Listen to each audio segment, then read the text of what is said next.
ہمارے ہاں عام طور پہ دینداری کا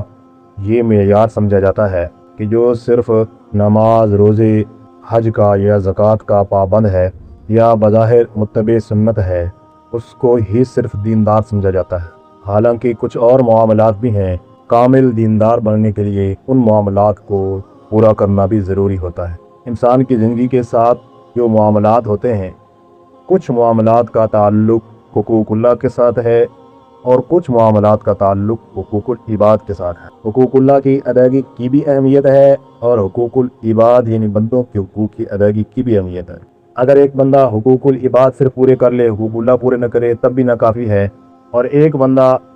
حقوق اللہ پوری کرے، حقوق العباد پورے نہ کرے، وہ بھی کافی نہیں ہے، ناکافی ہے۔ اس لیے دونوں طرح کے جو معاملات ہیں، دونوں طرح کے جو حقوق ہیں، ان کی ادائیگی لازم ہے،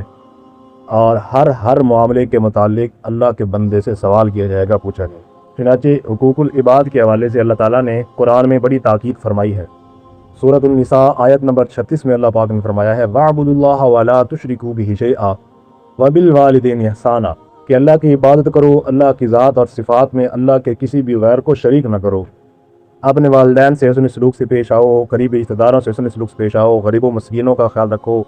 پڑوسیوں کا خیال رکھو، اور جو عارضی طور پہ تمہارا پڑوسی بنا ہے اس کا بھی خیال کرو، اس کے حقوق کی بھی رعایت رکھو۔ تو اللہ کے قرآن نے حقوق العباد کے حوالے سے اس کی بڑی تاکید فرمائی ہے۔ اور حدیث طیبہ میں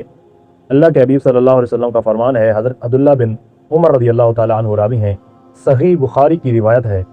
آپ نے فرمایا، المسلم من سلم المسلمون من لسانہ و یدہ، کہ حقیقی مسلمان وہ ہے جس کے ہاتھ اور زبان کی تکلیفوں سے دوسرے مسلمان محفوظ رہیں۔ اسی طرح والدین کے حقوق ہیں،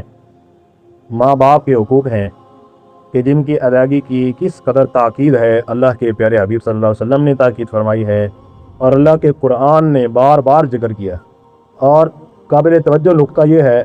کہ اللہ تعالیٰ نے جہاں بھی اپنی توحید کا تذکرہ کیا ہے، اکثر جگہوں پر